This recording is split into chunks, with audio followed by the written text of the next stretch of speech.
Gracias, mi querida Cari. Y vamos a hablar del estrés y la depresión en los niños, que es más común de lo que usted cree, porque uno piensa que porque son niños, no, si su único labor es divertirse, es pasar a chévere, pero ya están teniendo estrés, ya están teniendo depresión y es una constante a nivel mundial, y por eso queremos darle la bienvenida a María Hipatia Monge, psicóloga infantil del Hospital Metropolitano, para hablar de esto, que aunque pareciera ilógico que los niños no podrían tener depresión y estrés, ya está pasando. Cuéntanos un poquito su experiencia acerca de este cuadro que están sufriendo los niños. Hola, buen día. Bueno, primero soy médica, neuropsicóloga. Ah, mire. Sí. Jalón de orejas para Porque Che. un poco la orientación y la visión, ¿sí? Perfecto. Es importante saber que es un tema que, a pesar de que es poco común, cada vez va en aumento, ¿sí? Los trastornos de ansiedad y depresión en niños cada vez van aumentando y obviamente nosotros tenemos que ir educando a la población, tanto padres como profesionales, de cómo identificar en qué momento tenemos que acudir para un diagnóstico y también para una intervención, ¿sí? Y algo que siempre me gusta aclarar, y para empezar, cuando nosotros valoramos a un niño, o llevamos a un niño a valorar, lo ideal es que la persona que lo valore tenga una formación pediátrica, porque no es lo mismo la presentación de una patología en un niño que en un adulto, y la formación pediátrica nos da esa herramienta de reconocer la diferencia entre un niño y un adulto. Interesantísimo, doctora, lo que nos acaba de decir, direccionar exactamente el tipo de paciente que va a ir este tratamiento. Pero ¿qué es lo que genera esta depresión? ¿Qué es lo que genera este estrés en base a su experiencia en los pequeños? A ver, creo que es importante saber que el miedo y la ansiedad es normal en una etapa de los niños según vayan creciendo. Entonces, reconocer qué es normal y qué no es importante, porque como padres y profesionales tenemos que saber en qué momento tenemos que intervenir. Simplemente para que esté un poco claro, el miedo y la ansiedad son respuestas naturales que todos las sentimos, que son necesarias, que se dan frente a un estímulo amenazante, que puede ser físico, directo, que pone en riesgo nuestra vida o la vida del niño, y que puede también ser un poco subjetivo, una sensación de que quedemos mal frente al público, de que nuestra autoestima se ve afectada. Esto es normal en las etapas de los niños. Por ejemplo, en niños de menores de 2 años, exponerse a un adulto desconocido es normal que genere miedo y ansiedad. Entre los 5 y los 7 años es normal que tengan, por ejemplo, esta fobia a los animales. Entre los 7 y 8, esta separación de que el niño llora porque le dejo en la escuela o porque se queda en la guardería. Y en los adolescentes, la fobia social, de que qué van a decir, cómo me van a ver, hablar en público. Entonces, eso en etapas específicas es normal, ¿sí? Pero ¿cuándo deja de ser normal? Hay características muy claras que nosotros tenemos que ver, en donde la ansiedad y el miedo dejan de ser normales cuando se presentan en 5 ocasiones específicas. Por ejemplo, una, cuando esta reacción o esta respuesta se da frente a un estímulo que no es amenazante para esa edad, ¿sí? Segundo, cuando esta reacción es demasiado exagerada y no genera la misma reacción en sus pares.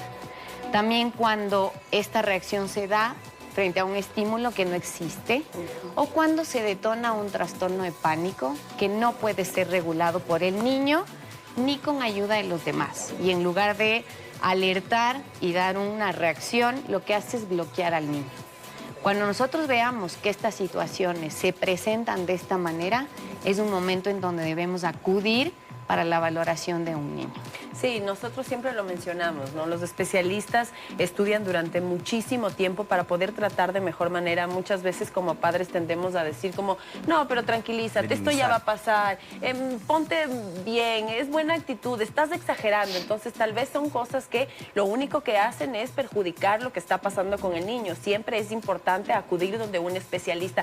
Ahora, doctora, ahora según su experiencia, ¿cree usted que esta rapidez en incursionar en el internet, en las redes sociales, en estar con estos aparatos electrónicos constantemente, hacen que sientan tal vez más ansiedad, más depresión, no sé, a compararse mucho más? ¿Existe algo negativo dentro de utilizar a muy temprana edad el Internet?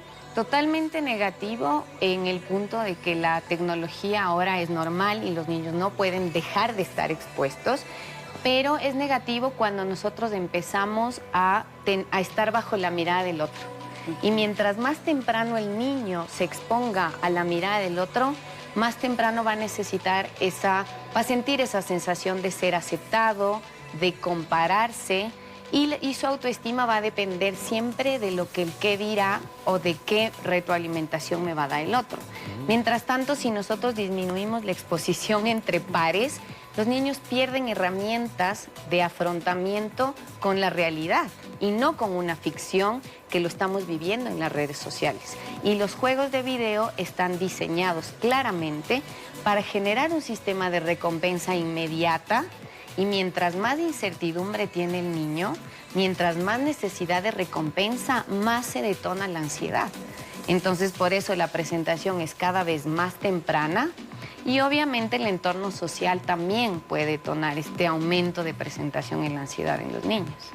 Y ocurre que también consumen, ni siquiera consumen en redes sociales productos para niños, sino están viendo videos de adultos, cosas de adultos, grandes dirigidos a adultos y también quieren crecer. Pero el tema de la depresión y la ansiedad siempre yo creo que hubo en los niños, solo que antes no lo visibilizábamos, porque claro, quizás en nuestra época no veíamos niños estresados o niños deprimidos, pero sí veíamos niños que se refugiaban atrás de comer por un problema o se refugiaban atrás de un videojuego, se reflejaban atrás de un estudio, que ya lo llevaban de una forma excesiva. Hoy en día quizás ya como se conoce un poco más del tema de tecnología, nos ha abierto a preguntarnos un poco más, pero ¿qué pasa cuando un niño se está refugiando mucho a través de la comida y come mucho y comienza a subir mucho de peso?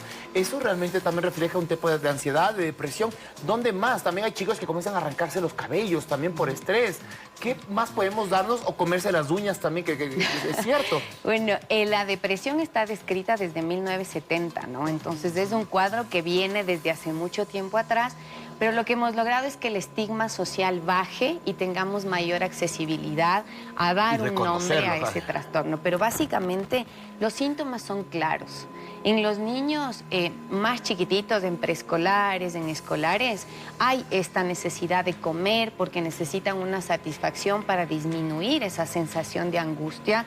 Se pueden comer las uñas, arrancarse las pestañas, comerse el pelo también, pero generalmente los signos que más nos tienen que llamar la atención es en su conducta, que se empiezan a aislar, que de un momento para otro están mucho más irritables, más llorones, que ya no quieren interactuar con la gente, los adolescentes se empiezan a aislar o de un día para otro dejan de aprovechar o de divertirse con las actividades que antes ellos hacían.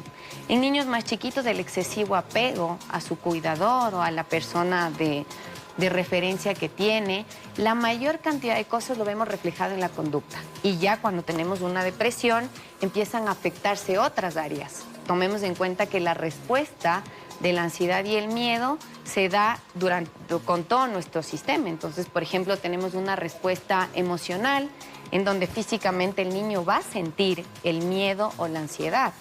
Tenemos una respuesta ya más cognitiva en donde el cerebro reconoce e interpreta esa amenaza como riesgo para nosotros. Y ya una conducta que nos permite huir, rechazar o intervenir. Entonces, físicamente, el niño va a demostrar ansiedad y depresión, que puede también verse como náusea, vómito, dolor abdominal, diarreas, que pasa que le llevan al pediatra y no hay causa. Le dan medicación y no hay respuesta. Entonces, ahí es donde tenemos que pensar que algo más puede estar pasando y puede ser ansiedad o depresión en un niño. Y en rasgos generales, doctora, más o menos, ¿cómo es la intervención profesional que se hace en los menores? Siempre la primera línea de intervención va a ser psicoeducación a los padres y al entorno, una terapia psicológica o psicoterapia que tiene que tener una orientación cognitiva conductual. Y cuando ya es un trastorno mucho más severo o moderado, se puede acompañar con fármacos, pero siempre con una psicoterapia y psicoeducación. Y justo lo que estaba hablando es importantísimo porque ya por lo menos conocemos un poquito del cuadro que podemos identificar en nuestros niños. Pero ahora viene otra cosa que es clave.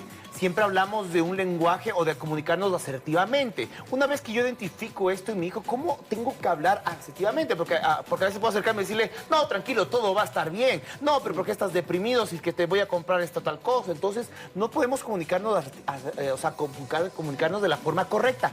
¿Qué deberíamos de evitar una vez que ya identifiqué que mi hijo puede estar teniendo ansiedad o depresión para no caer en estos errores de dialecto? Siempre evitar la sanción, ¿no? Ya, La perfecto. sanción y también mantener... Los niños tienen un lenguaje poco comunicativo como el adulto y para ellos todo es nuevo. Entonces, evitar la sanción, evitar el castigo, pero siempre tratar de, en su lenguaje, preguntarle que por qué está sintiendo esto, siempre relacionado con las emociones. Si él logra reconocer su emoción, la va a poder expresar. Pero si él no la logra reconocer, difícilmente la va a poder expresar. Entonces, siempre preguntarle a base de juego, tratar de que él nos comunique Y no minimizarlo. qué siente. Exacto.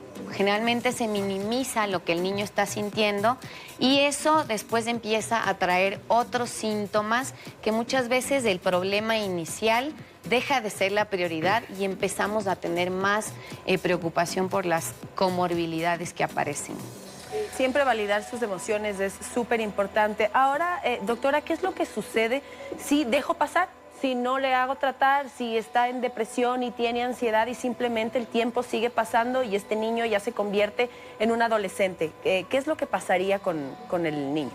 Bueno, hablando siempre en evidencia y con cifras claras, la principal causa de suicidio en adolescentes es la depresión. Entonces, si un niño que tiene depresión va a ser un adolescente mucho más propenso a tener depresión y un adolescente mucho más propenso a ser un adulto con depresión. Y a nivel mundial, la primera causa de discapacidad socioemocional es la depresión, entre una edad etaria de 10 a 24. Entonces, siempre un adecuado diagnóstico con profesionales que hagan una práctica con evidencia científica va a hacer que la intervención sea mucho más temprana, haya menos recurrencia de la patología y también que el niño pueda llevar una vida totalmente normal. Es verdad, ¿no es cierto? Y supongo, solamente brevemente, ya para ir cerrando, doctora, creo que hay que ser muy atentos en estos jóvenes, en estos niños, ya cuando llegan a la adolescencia y empiezan también a tener sus primeros amores y desamores. Supongo que hay que tener muchísima atención en estos pacientes. La adolescencia en general es una etapa de riesgo, en donde los chicos tienen sus impulsos a flor de piel, les cuesta poner un freno y no solamente en esto, porque en la adolescencia, si nosotros no identificamos tempranamente este tipo de patologías, vamos a tener riesgo de consumo de sustancias, embarazos tempranos, conductas de riesgo, amistades inadecuadas. Entonces, siempre la adolescencia es un punto en donde tenemos que manejarlo con mucha delicadeza, mucha sutileza y también con una adecuada visión para no subdiagnosticar, pero tampoco sobrediagnosticar. Perfecto, creo que nos queda clarísimo y sobre todo estar muy atentos a lo que está pasando en casa con nuestros chicos porque están expuestos a tantas cosas hoy en día que a veces sí se vuelve complicado lidiar. Si uno como adulto se vuelve complicado lidiar con las cosas de adulto, hoy en día lidiar con las cosas de niños o adolescentes también se está volviendo muy compleja. Agradecemos a nuestro especialista, la doctora María Hipatia Monge, por acompañarnos el día de hoy.